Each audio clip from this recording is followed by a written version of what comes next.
Sering nonton hipnotis di TV, penasaran kenapa si orang itu bisa langsung terhipnotis dan langsung bisa tersugesti atau bisa disugesti dengan arahan dari penghipnotis. Nah, cara apa yang dilakukan hipnotis atau penghipnotis untuk melakukan hipnotisnya kepada klien itu? Nah, penasaran? Simak penjelasannya di video ini. Assalamualaikum warahmatullahi wabarakatuh. Masih dengan kami, saya Rohim dan saya Erwin. Dan kita akan bahas apa sih rahasia yang ada di dalam hipnotis panggung yang tidak dibeberkan atau tidak ditayangkan secara publik. Nah, seperti apa Pak Erwin kira-kira yang dilakukan penghipnotis kemudian pada saat di panggung itu langsung terasa cepat gitu masuk dalam kondisi hipnotis? Nah, biasanya yang tidak kita ketahui atau tidak kita sadari itu atau tidak ditayangkan gitu. Beberapa orang yang diajak permainan hipnotis itu sudah dipilih sebelumnya. Jadi dipilih memang orang-orang yang sugestible, yang memang asik untuk diajak main, orangnya ekspresif gitu kan. Kalau orangnya kurang ya, tidak bisa menerima sugesti dengan baik ya, tentu saja tidak akan diajak untuk naik ke panggung atau diajak in frame ya di depan kamera seperti itu. Itu banyak yang tidak diketahui.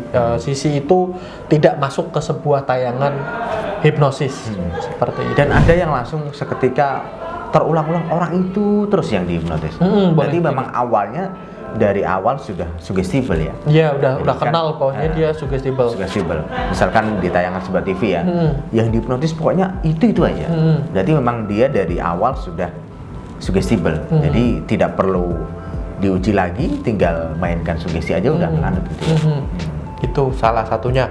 Kemudian juga yang banyak tidak diketahui orang ya, banyak sekali tayangan-tayangan hipnotis di TV itu bukan dalam bentuk live ya, tapi direkam sebelumnya. Nah, banyak sekali part-part yang dimana orang menolak, orang lari, orang tidak masuk, orang gagal dan lain sebagainya yang otomatis tidak akan masuk atau tidak akan menjadi tayangan gitu, nggak dibungkus lah gitu, akan di-cut gitu. Iya, di-cut semacam seperti itu. Oke. Kalau misalkan terjadi sesuatu yang bisa dikritik, contohnya misalkan, nah tiba-tiba yang disampaikan itu tidak sesuai dengan yang terjadi. Misalkan dia disugesti, contoh ya, tangan lengket gitu ya. Tiba-tiba nggak lengket gitu. Nah, kira-kira apa yang dilakukan seorang hipnotis panggung? Nah, itulah pentingnya itulah pentingnya kita membuat sugesti yang tidak berhenti di satu sugesti itu saja. Misalnya, hitungan ketiga tangan kamu lengket. So what gitu loh. Kita harus di hitungan ketiga semakin lengket misalnya dengan repetisi, atau misalnya kita buat juga dengan kekuatan pikiran yang saya miliki, saya mampu untuk membuat tangan kamu lengket ya, kedua jari telunjuk kamu lengket seperti lem. Ya kan, lengket gak cuma lengket aja, tapi lengket lebih didetailkan lagi seperti lem yang sangat kuat, lem Korea, lem Alteco misalnya seperti itu kan, dia mengaktifkan imajinasi dia terhadap lem yang saya sebutkan merek-mereknya tadi yang memang sangat lengket seperti itu.